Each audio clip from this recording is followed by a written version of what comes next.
So, you want to learn how to find a bit of this stuff, gold. Well, then this is the video for you.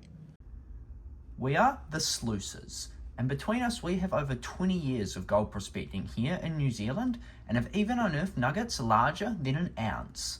This video will serve as an ultimate guide for everything you need to know to get out there and find your own gold here in New Zealand or heck, anywhere in the world. We will cover how and where to find gold, what the rules are and the locations you can go here in New Zealand, what gear you will need, and so much more. So stick along to learn what you need to know to join the modern gold rush.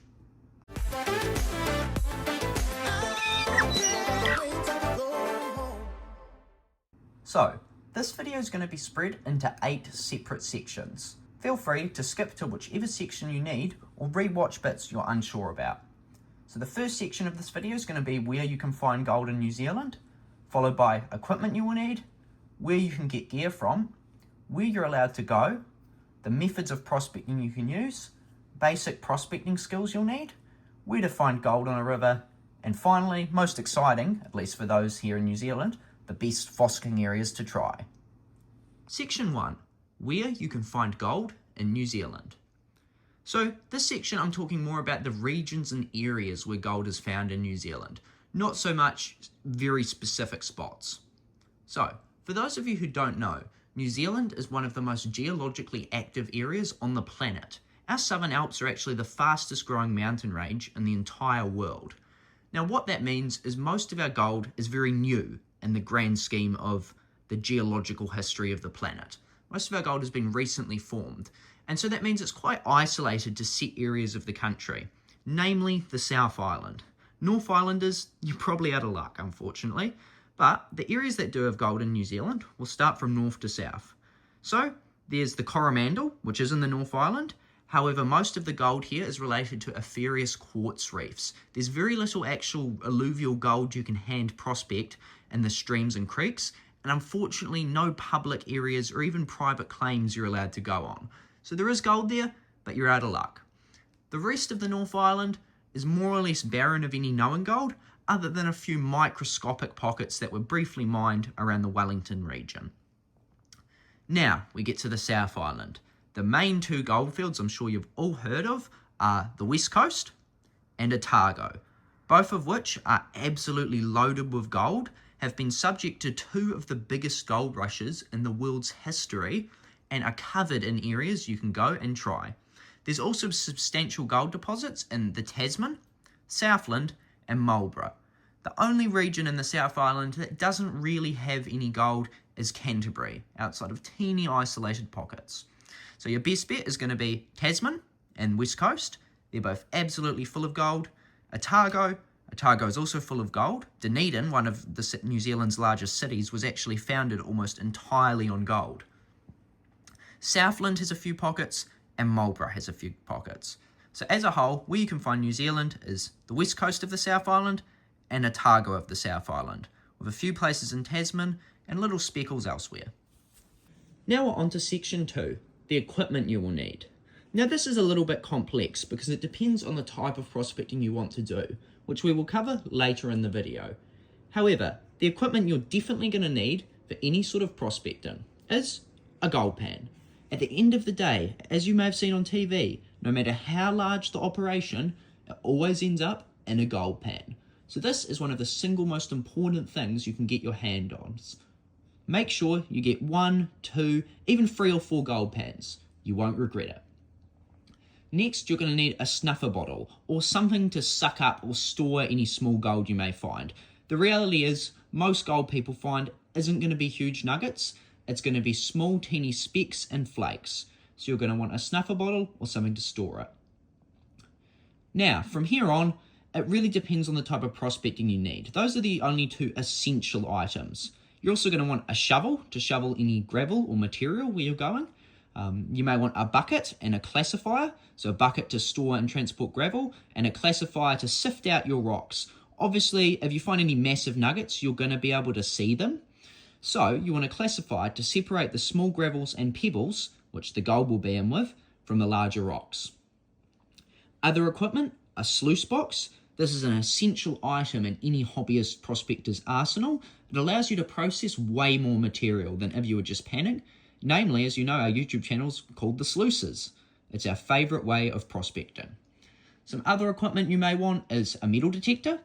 Not essential, and I would not recommend it as a beginner. However, it can be an awesome piece of kit to get. And if you're going to go further up the trail in the future, you can get things like crevicing gear to break into bedrock, pickaxes, crowbars, yabby pumps to suck out material. There's really an endless arsenal of little bits of equipment you could get. If you really want to upscale and get serious about it, you can even get motorized equipment like a dredge or a high banker. However, this requires a permit. But as a whole, all you're going to need is a gold pan, a snuffer bottle, ideally a shovel, and that's it. You can go out prospecting. I would also recommend though, if you really want to get into it, getting a sluice, a bucket, and a classifier to start you off as well. Now we're on to section 3 of this video, where you can get gear. So, I'm also going to be covering how much respective gear costs, and it will really depend where in the world you are. Now, in New Zealand, you can get basic prospecting supplies, shovels, buckets, classifiers. You can get some of that from Mitre 10, Bunnings. Gold pans are generally sold at most hunting and fishing shops. Usually they're relatively easy to find. However, the main dedicated gold prospecting equipment shop here in New Zealand is called Dredge NZ. Awesome fella Charles, he's the owner, and he sells any sort of prospecting gear you could need. It's awesome that we do have a shop like this in little old New Zealand, and for any of your equipment needs, I would highly recommend Dredge NZ. Head down to your local hardware store, buy a bucket, buy a shovel, and then from there on, you can get pretty much any of your other prospecting gear from Dredge NZ. They have a website, or they're located down in Otago. Now your costs for gear, gold pans, you can expect to pay between 15 to 50 New Zealand dollars, depending on what sort of gold pan you want. Really, they all do the same thing. Cheaper gold pan might not have quite as nice riffles or be as well built. A more expensive one will have maybe some slightly better riffles and be built to a bit of a higher standard. Shovels and buckets, cheap. You can get cheap as chips anywhere. A classifier, one you really want a classifier that's going to fit on your bucket. Dedicated prospecting made ones are usually quite nice to get. Once again, you can get it from Dredge NZ, and those range from $30 to about $80 to $100 for the nicer ones. If you want a sluice box, now sluice boxes, there's a huge variety of them. Now this is a really important decision on what sort of sluice you want to get. So you have your standard riffle sluice boxes. These are things like hex mesh, riffles, things like your Keen Gold sluices. These are great all-round sluices, and I would highly suggest them as a beginner. Any sort of basic sluice like this are really good and can take a lot of a thrashing and be used incorrectly and still catch a lot of your gold. You then have more specialist sluices like your Dream Mat. This is actually a really effective setup. This uses the power of water to concentrate the gold into specific low pressure zones where the gold will sit and other things go out, not just catch it with sharp riffles and crevices. Now these are a great sluice, but can be a little bit more complex to get right, so I wouldn't suggest them as a beginner. But as a whole, at the end of the day, a sluice box is up to you, and when used correctly, all sluice boxes should catch over 90% of the gold that goes through them. So anywhere between $150 to all the way up to about $1,000 is what a sluice box would cost. However, I would recommend a more entry-level, smaller, cheaper sluice to start off. If you're unsure, and these prices are too expensive too, second-hand gear is readily available anywhere in the world. This doesn't just go for New Zealand, and you can usually get second-hand options for around half the cost of new, if you look well. Metal detectors, these range from a few hundred all the way up to tens of thousands of dollars. If you're going to get one, I would highly recommend getting something like a Gold Monster or an Equinox 900. These are both two great dedicated machines that have gold features on them and are great for beginners. Your top-end $10,000 detectors are actually going to find you less gold when you're first starting off due to their complexity and their lack of ability to discriminate. However, I would not suggest buying a metal detector until you start finding some chunky gold. You'll end up being disappointed. It took me almost 3 years to find my first gold with the metal detector. but that's some of the spots you can get gear: your local hardware stores, Dredge NZ, or heck, of course, go online, search Sluice Box, search gold prospecting equipment for sale, and you should be able to find it. Section 4. Where can you go? So, when it comes to gold in New Zealand, unfortunately we have quite old-fashioned rules, where all gold, by default, belongs to the Crown. That means if you take it without a permit, you are technically stealing from the Crown and threatened with huge penalties. Now, whether you choose to stick to these rules or not is a personal choice. However, I wouldn't encourage it, and I'd highly suggest doing things properly. If some of us start breaking the rules, it's going to ruin it for everyone. So, there are two ways to be allowed to harvest gold in New Zealand: getting a claim/permission from a claim owner, or public fossicking areas, which are locations set aside for public recreational fossicking. Now let's cover off claims. Please listen very carefully here, as this is extremely important if you want to be part of the New Zealand prospecting community. Now, a claim is the exclusive right for an individual or company to mine a set section of land, effectively a legal ownership of the gold within that claim. Claims in New Zealand require quite a tedious process to get and cost a minimum of $10,000, with additional fees and consents often causing a claim to cost $20,000, $30,000, $50,000, or even hundreds of thousands depending on what scale of mining you're partaking in. In order to see which rivers and locations have private claims on them, I would suggest heading to paydirt.co.nz. They have an awesome permit map showing you all the claims. Under no circumstances are you to prospect on someone else's claim without expressive permission from the claim owner. This is effectively the equivalent of stealing gold right out of someone's pocket, and there can be huge penalties. It's theft, don't do it. However, finding a claim owner you can make an access arrangement with, or permission to help prospect their claim, can be an awesome way to find a cool spot to prospect and make new friends. However, don't expect it to be easy, as there's only so much gold to go around, and most claim owners don't really want strangers going on their claims. Now, public fossicking areas. There are 19 of these stretching from Tasman to Otago. These are claims set aside to the public to use handheld tools like sluices and metal detectors to find gold. All of them are rich historic gold-bearing creeks. Some are much richer than others, but we will get to that later in the video. Now, it would be awesome if we had more gold fossicking areas located. If there was maybe twice as many around New Zealand, it would be more than enough to go to in any region of New Zealand that had gold. However, they are a bit spread out, so often you will have to drive a while to go to one of these. Each site has its own set of limitations and rules, but they're usually quite relaxed and full of amazing individuals prospecting that you can meet, and even the most popular ones still do have gold to be found. We have had days where we have had grams and grams and grams of gold out of a public fossicking area, including various large nuggets. I would also suggest heading to paydirt.co.nz, which has an awesome map and page on all your public fossicking areas, and showing you the exact locations. We also have many videos covering off heaps of the gold fossicking areas, from Franz Joseph to Slab Hut Creek. And they are a great guide so you can visually see what it's like and where the gold is. Of course, we will cover off the best areas also later in this video, but make sure to check out our other videos to see more advanced adventures up into those sites. But that is the gist of where you can go. If you have any particular questions, fire away in the comments and I'll do my best to help. We also run regular gold prospecting meetups over on our Patreon, and we are beginning to start doing guided tours at thesluices.co.nz. So hit us up on either of those if you want some in-person help. Now we're on to section 5, methods of prospecting. This is going to be nice and simple to cover, as we've already covered off the gear. So there's 7 main methods used by recreational prospectors in New Zealand. Method 1 is panning. Basically, you go to a river with alluvial gold, you test round by doing gold pans to see how much gold you can find in each pan, then the best location you commit to and dig a big hole panning that location out. This is the easiest way of prospecting and how all people should start off. Then you have sluicing. Sluicing is the exact same as panning, as in you test round, usually just with your gold pan to find a spot you like, but instead, when you find a spot you want to dig, you set up the sluice box. You process much more material with a sluice than a pan, so you put all your gravel down the sluice throughout the day, then at the end of the day, empty out the sluice, pan it off, and see how much gold you've got. This is basically just an upgraded version of panning. Then we have crevicing. Crevicing's a little bit more complex, but basically it consists of going to a river with a hard rock bedrock bottom.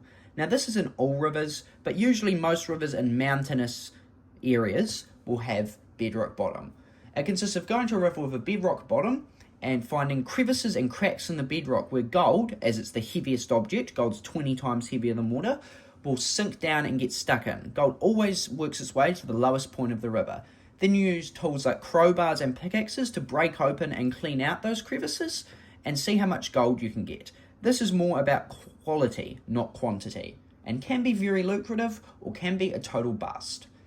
Then we have detecting. Detecting consists of detecting the riverbed for nuggets. Pretty simple, but generally detecting works best in the same areas that crevicing is effective, over solid bedrock bottom, as this is where the nuggets sink to. Then we have sniping. Sniping's very similar to crevicing, except it involves going underwater with a mask and snorkel and using the water and your hands and possibly crevicing tools to pan/fan off sections of the bedrock, revealing the gold there, ready to suck up. Sniping's a little bit more difficult to master, but when you do, in the right areas, it can be one of the best ways of handheld prospecting. Then you have high banking. High banking isn't legal to do in the public fossicking areas in New Zealand as it requires a motor, but basically this is just sluicing, but uses a motor to put the water through it, allowing you to skip classifying altogether and set it up anywhere, even when there isn't flow. And then finally we have dredging. Dredging is where you have a gold dredge, which uses suction and lots of horsepower and motors to suck up the gravel out of the riverbed, straight up for a sluice box, catching it all. This is the most effective way to move gravel using just handheld methods. However, as it uses a motor, it isn't legal in fossicking areas. But those are your 7 main methods of prospecting. I'd actually suggest doing them in that order. Start off with panning, then once you're confident with that, move to sluicing. Then if you want to take it further and want to try some crevicing and detecting, you can try that. And then if crevicing and detecting go well for you, you can then get in the water and try sniping. Now we're on to section 6, basic prospecting skills. So I'm not going to go massively into it in this video, it could be 10 hours long, but we're going to go over the basics of how to pan, how to sluice, and how to identify gold, the entire process. So let's head down to the river and show you what it's about. So, the basics of gold panning. I meant to go do this down at the river, but I've ran out of time, and in the end I just want to get this video out there for you guys. But, first up, obviously you've got to collect gravel from wherever you think the gold's likely to hide. We cover that more in the next section on good places to look, but collect a nice gravel sample. Now if you want to have classified it down into the pan to make it easier, however this is not essential. You're not going to be finding nuggets bigger than your classifier, at least to start off with. So, get your gold pan. Once again, there's heaps of other videos on YouTube you can find on how to pan. Just watch some of our other videos and you'll see the process. But you get the material. I'm going to be doing this one-handed, but basically, you're going to get full of water and give it a nice shake up. Circular motions, round and round, side to side. Principle of this is gold is heavier than anything else in the pan, so it will sink right to the bottom after a bit of agitation. Nice circular movement side to side. Perfect. Once you've done that for a bit, you want to angle the pan. If your pan has riffles, I'd suggest doing it over the riffles. However, it's not essential. The riffles are just sort of there to help beginners. Shake up and get it nice and over the riffles like that. Then you're effectively going to want to use the water. So don't think of like it as throwing your pan. Think of it as dipping it in and out of the water and letting the water pull away the lighter materials. Now, eventually, once you get down to the bottom of the pan, now this material here is all black sand, but when you get down to the bottom, you'll likely see heavy minerals such as black sand, as you can see here. Usually, there's not going to be this much in the pan. This is sluice concentrates. Do that a few times, shake it back up, bring it back to the bottom, round and round, side to side, let that gold sink back to the bottom again, and then take off the, that's not very good, take off the top layer. Nice and simple. You want to be keeping an eye in the corners, making sure no gold's appearing and floating off. And any big annoying rocks that are really getting stuck in there, if you haven't classified, feel free to grab them and just chuck them out. Repeat this. Sometimes a pan, depending on the type of material you're dealing with, can take 5 minutes, it can take 30 seconds, it can take 10 minutes. It really depends, and it's all about learning the technique for you. There's no exact perfect way to do it, but the principle is shake it up, Open the riffles, pan off the lights. You can see the lighter blonde materials at the end coming off first, and this black sand, and you can see bits of copper and things in there, is being much more resilient. Anyway, I'll get down to the bottom of this pan and then show you how to get your gold out. Now once you get down to your last bit of gravel, now once again, you're not going to have solid black like this. This is just the end of the day concentrate I'm panning through. So this is a concentration of the heaviest minerals. Normally you'll just have a little sample of this black sand stuff. Now usually when you get to the heavies, the black sand, the iron, the really heavy things, you want to stop panning because gold is much heavier than this again. However, it can still sometimes get caught in it. So once you get down to your last little bit of gravel, which will usually be a bit of black sand and some lights, you want to stop. If you do have heaps of black sand like in this, I'd suggest moving it off the riffles and carefully, as the riffles can hold it back, pan it off the side. Just keeping an eye out, making sure you're not losing any gold. Nice and gently. But anyway, now we're down to the point where I'm happy with this pan. Once again, this is all technique you'll learn. So I want to see what gold I've got. So I get everything to one side and I start spinning it back. Nice and gently, shake it up a little bit. And see that? Look what appeared on that side. That's a piece of gold right there in the center of the screen. Little wee flick of gold. See our gold appearing around the edge there? So it's very fine gold, teeny particles, but somehow they're separating from, look at this is lead. Literal lead itself. You know, guys know how heavy lead is. Lead, copper, black sand. That's why I had this handful of heavies to demonstrate how heavy gold is. And look, you can see there's a little bit of gold stuck in with it on the edge there, but our gold is actually separating out. And that's an indication to show you just how heavy gold is. And you do have to be really rough to lose it. But anyway, yeah, spin it back, and you'll see, as you're spinning it back, your heaviest materials, like your gold, will be left behind, which then you can go with your snuffer bottle and suck that right up. And you don't expect there to be gold in every pan. So as you can see, we're spinning it back more, revealing more gold. See the little specks that go around the edge there? Sometimes you can see there's a few clinging right to the side there, but as a whole, the gold's going to be the last thing to move, even in a pan full of iron and lead. You can see, that's how you identify gold. So gold always shines, consistent from all angles. It's not only shiny from some angles, it's actually somewhat dull compared to what you'd expect. It's not super shiny like, well, no, it is quite shiny, but it's not super reflective. Gold's not reflective, or not super reflective. You'll see gold showing around the edge, shiny specks or flakes or whatever it is, and distinct gold color, and the number one indicator is it's heavier than anything else and the hardest thing to move. So that's how you can identify the gold in your pan. Without me going into a 20-30 minute demonstration, that's probably the best I can do of just your pan.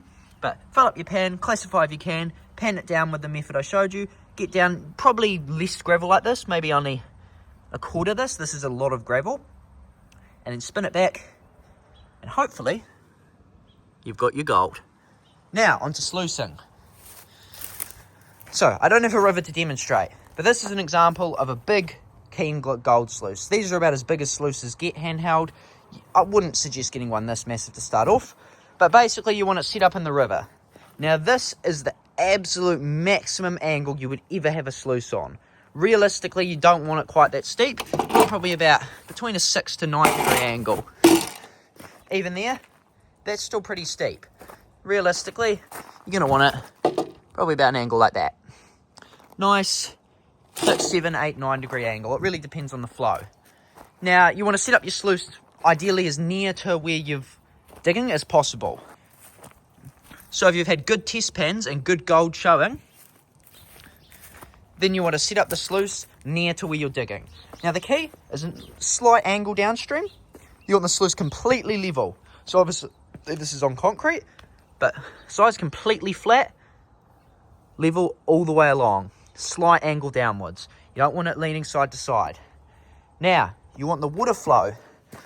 This isn't essential, but it is very important. If you get it too far off, you will lose gold. You want the water flow coming in nice and evenly in the top of the sluice. Way to tell it is if you'll see in the water, it'll almost make an X shape in the flow, usually somewhere around here or here. If you can see that X, you've got it perfect. That's a great indicator. And you're a little bit less angled than this. And really, you want to see, you take a shovelful, handheld shovelful of gravel classified gravel down the sluice. Should take 3 to 4 seconds to clear mostly out of this top section. As long as a decent bit of your gravel is getting caught, you're going to be catching the gold, but it also all wants to be liquid and moving down. You don't want anything just sitting there not moving. If you just see this clogging up, you're going to be losing stuff. You want to see all the particles dancing around, but at the same time, you want to be making sure stuff is getting caught. So it's about finding a balance. If you're starting to see gold in your indicator mats at the top, remember, these aren't going to catch most of your gold. They're only going to catch a small portion of it. But if you start seeing gold in those mats, you know you're doing it correctly. For more information on sluicing, check out any of our other videos and you'll see countless sluice setups. This is just a basic overview. But basically, your simple process is pan it down, see if you've got gold. When you find a spot you're happy with, set up the sluice, start sluicing into it. At the end of the day, so your sluice, some sluices can only take 5-10 buckets worth of gravel, some can take 20 or 30. I would suggest classifying into them to start off with, however you don't always have to. It just makes the sluice run much better and catch more of the gold. And at the end of the day, carefully take your sluice out of the water, undo all the mats, rinse it down into a bucket, and very carefully pan that down to see your gold. I'd suggest when panning your sluice concentrates to pan it into another pan to make sure you don't lose anything. Because at the end of your day, your sluice concentrates are going to be looking like this, solid black sand and heavies, because the sluice only catches the heaviest things. So you want to make sure you're doing it correctly. But anyway, that's a little basic overview on the basics of panning and sluicing. Now we're on to section 7, where to find gold on a river. Now every location, every creek, every desert, everywhere is completely different and no one rule fits all locations. As the saying goes, gold is where you find it. However, as a rule of thumb, think of gold. This is a quote, I can't remember who I heard it from, but I heard it off another YouTuber. Gold is like the fat, lazy old man. It's the last thing to get up and move and the first thing to sit back down. So when you're looking at a river, imagine that river during a flood. So gold will never move under normal circumstances. It needs a flood or something to move it, landfall, an earthquake, but generally a flood. And think of how that water is going to be behaving in the flood, where the materials are settling out. And that's where you're going to find gold. Some great spots to generally look are in front of boulders, not behind them, in front of them, so downstream. This creates a low pressure zone, and generally in front of rocks are full of gold. Inside bends, now this one I reckon is a bit overrated, but on a larger river, generally there'll be a pay streak, a line of gold along the inside bend, which will have some very rich gold. Now obviously in any bedrock crevice, in really any direction, as long as it's deep and has compacted gravels in it. If it's got nice compacted gravels in it, chances are if you break through those to the very bottom of the bedrock crevice, there's going to be a lot of gold. Some other indicators is mossy rocks. Now, moss indicates the material hasn't been moved in a long time, and if that's in the riverbed, it generally means it's a very low pressure zone, which can mean it's a great location to find really small gold. Another thing that I think is overlooked a lot is a mixture of gravels. So, if you look at a river and you see a location where it's just sand or mud, there's going to be no gold. Or if you look at a location where there's just big boulders or just gravel, there's also going to be no gold, because the material is being filtered by size, not by weight, and the gold's generally only going to be very small. And if it's just sand there too, it means it's very unlikely that the heavy gold is going to be sitting in with the sand. However, a mixture of gravel, so a river, a part of the creek where there's a big boulder and then a few smaller boulders and then lots of gravels and rocks and sand all mixed in them, that's generally going to be your best bet to look for gold. Think of an imaginary dream spot on a river would be on a nice inside bend, right on the pay streak, not far from above the bedrock, and heaps of bedrock crevices underneath. And then on top of those bedrock crevices is a nice mixture of gravels of different sizes, lots of rocks, boulders, gravels in front of that big rock. Sounds all complicated, but if I saw a spot like that, I would be all over it in an instant. And there's definitely lots of them around. But as I said, as a whole, there's so many different locations you can go. My best advice is just get your gold pan and test pan. Find a location you think might have gold, fill up your pan, do a test, see how many colours you get, if any. Often you won't get any. Keep testing, because every single river, the gold deposits completely differently.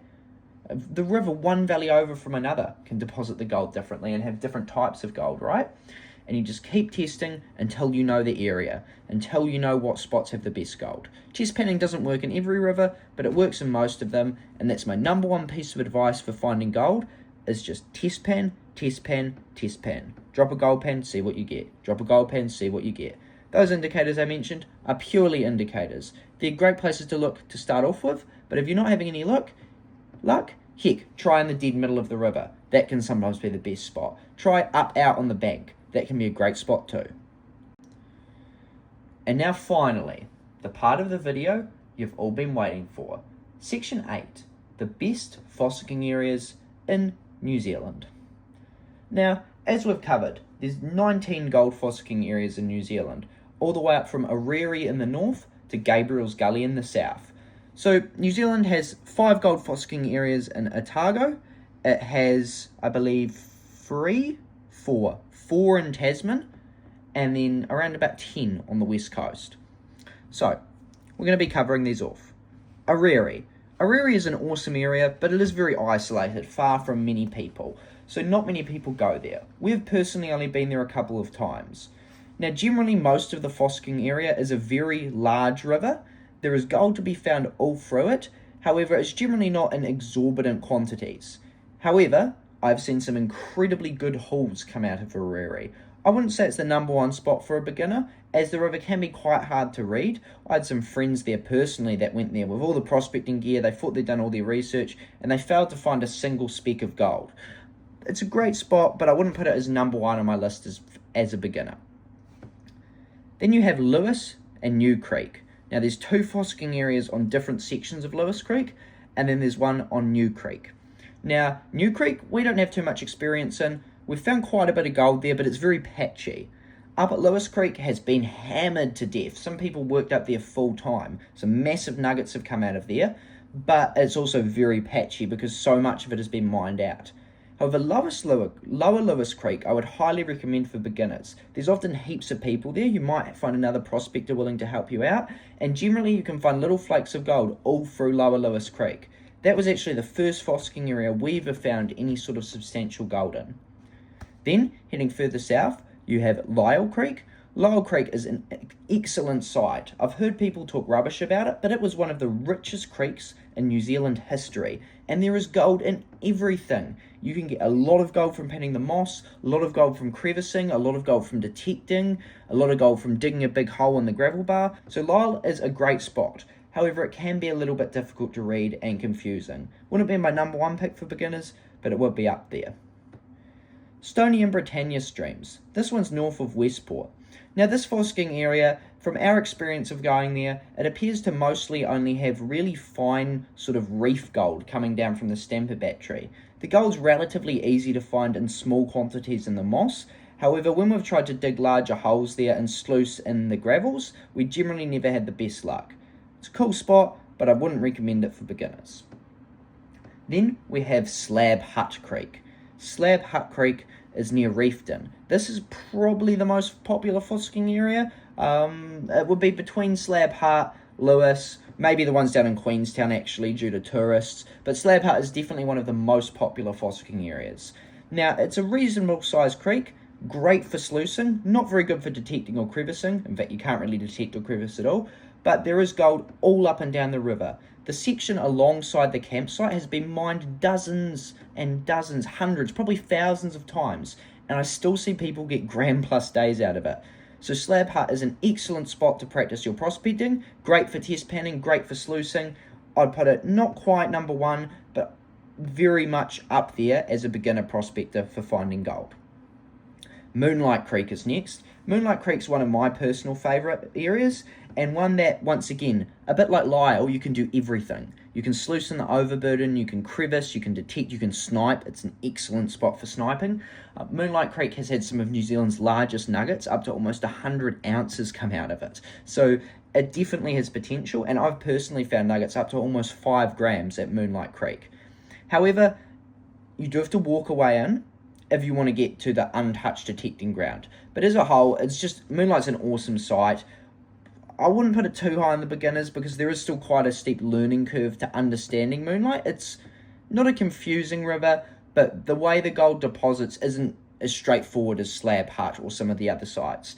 It's an awesome spot, but you can't actually camp there unless you've got self-contained vehicles, and yeah, the gold's a bit hit or miss, so I would recommend it, but I'd say it's more of a place you go after 2 or 3 prospecting trips, not on your first trip. Then we have Goldsboro. Goldsboro's right up there with Slab Hut. In fact, I'd say Goldsboro is my number 1 pick for beginners, at least out of the fossicking areas we went to. We were addicted to Goldsboro as new prospectors. We went there almost every weekend. We'd even go over for day trips. Now, there's gold all up and down this fossicking area. If you can't find gold at Goldsboro, you're crazy. However, it has been hammered to death. It's not a very big creek, and there's not that much ground to cover. The basement, the bottom, which in this creek isn't bedrock, it's actually clay, has been almost completely cleaned out multiple times in multiple areas. So chances of you striking untouched ground and getting heaps and heaps of gold is very, very low.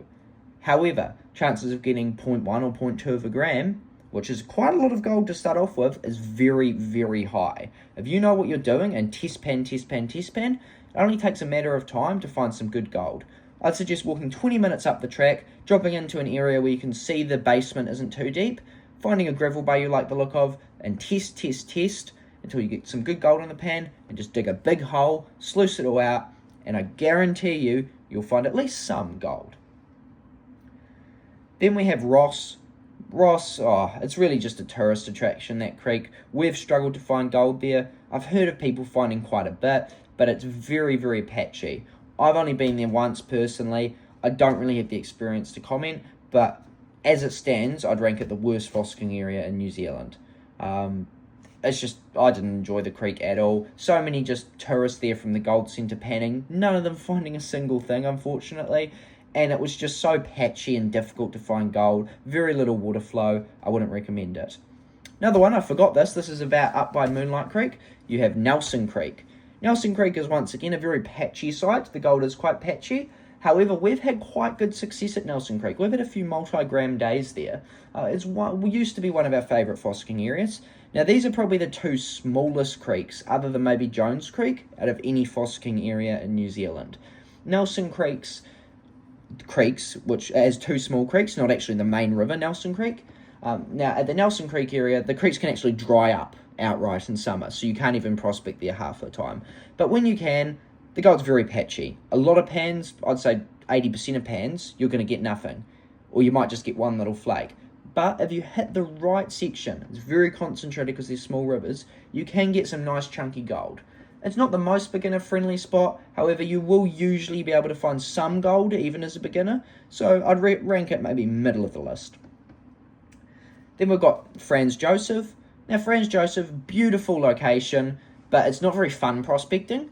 It's a massive river, there's no way of crossing it. It's grey glacial water that burns your hands, straight off the glacier. You can see the glacier from the fossicking site, or used to be able to at least, and yeah, it burns your hands in the water. You've effectively got access to 1 gravel bar, which there's some awesome, really chunky glacial gold to be found. We've actually had some good success out of it.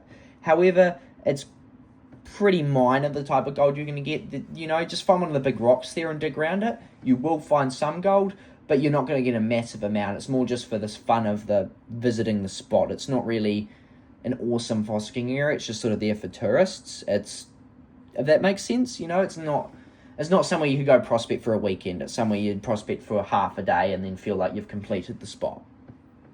Now we're down to Otago. Now, I haven't actually yet been to every fossicking area in Otago, but from the ones I have been to, which are all the ones around Queenstown, I've been to all of them other than Gabriel's Gully. So Arrow River, Queenstown, excellent spot. I've seen some amazing gold come out of it. I've found some amazing gold there, and it's pretty easy to get some gold in the pan, but it's been hammered to death. So most of the sort of easy to prospect spots you'd look for as a beginner are going to be cleaned out. So I would highly recommend it, but it wouldn't be my number 1 again because it has been hammered. If you're in Queenstown area, it's definitely my second pick out of the fossicking areas around there. Then we've got the Shotover River. Beautiful spot, awesome river. Is there much gold there? The one beach that you can fossick on, there's only one really long beach called Tucker's Beach you can prospect on. I spent a whole afternoon there. As a seasoned prospector, I got less than 0.05 of a gram. You just get really small flaky gold on the gravel bar. There's probably some pay streaks I missed, but it's nearly impossible to get the sluice going, and it's just pretty generic prospecting. The rocks are all the same. It doesn't feel that exciting. So it's okay, near the bottom of the list though.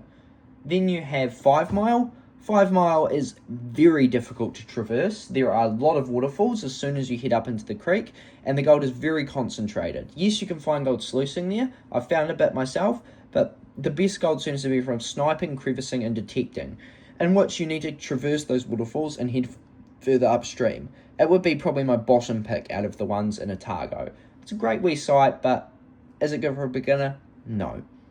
You've then got 12 Mile. This is my top pick of the ones in Queenstown area for beginners. Once again, the gold's a little bit patchy, but further down you can generally get pretty good gold consistently from sluicing, if you know the basics. So you can sluice further down, and if you head further up, it's also got some cool detecting and crevicing and sniping type ground you can do. You can really do anything at 12 Mile, and if you spend long enough trying to learn the creek, you should be able to walk away with a decent little haul of gold. Then finally, Gabriel's Gully. It's a teeny fossicking area, only a couple 100 metres long. From what I've heard, you need to look for the brown clay there and find the gold in the brown clay. Outside of that, the gold is near non-existent, and from what I've heard, I wouldn't recommend it as a beginner. I'd put it more like Franz Josef, as a cool spot to visit, but not somewhere I'd spend a long period of time. But that sort of concludes my rundown on all the fossicking areas. If you want any particular advice on any set site, once again, feel free to ask me, and I should be able to help you out in the comments below. Before we finish the video, I would just like to give a massive thank you to every single one of our channel Patreon supporters. You guys rock, and without your support, many of these videos wouldn't be possible. So thanks so much. I'd also like to welcome along our 4 newest Patreon members, Elliot, Jesse, Daniel, and Rosie. Thanks so much for your support, guys. Much appreciated, and I hope you get the most out of your perks on here. I will be adding all your names into the draw. So for this video, I've actually got 2 draws, as we haven't uploaded in a while, so I thought I'd best make it up. So I have not 1, but 2 of these. I gave them away recently, but I'm going to do another one of these dredge concentrate gold pay dirts. So this was the same material that I was panning earlier in the video. And as you can see, it's just solid black sand. I'm also going to add in a good chunk of gold, quarter, half gram, maybe even a full gram. So there'll be a heap of added gold in there. Awesome amount you'll be able to pan out of that. And I'm going to be giving away 2 of them. I don't have a pan on me, so we're going to be using a hat. Let's see who gets it. Just a few to get out there.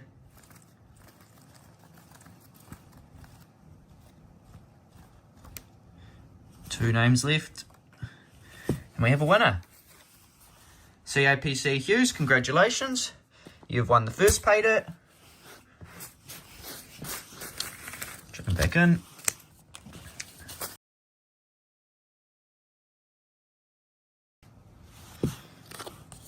And Strange As, congratulations, you have won the other pay dirt. Thanks so much for your support, everyone. There'll be more draws coming soon. If any of you are interested in joining the Patreon, a link will be in the description below. And thanks so much, everyone, for your support. And on that note, that concludes this video. I hope this helped give you some insight into prospecting in New Zealand, and hopefully it's inspired you to get out there and go find some gold for yourself. If you enjoyed this video and want to see more, there's going to be a video to us finding our record $10,000 gold nugget up on the screen now, if you want to have a look at that. Thanks so much, and we look forward to seeing you out in the gold fields.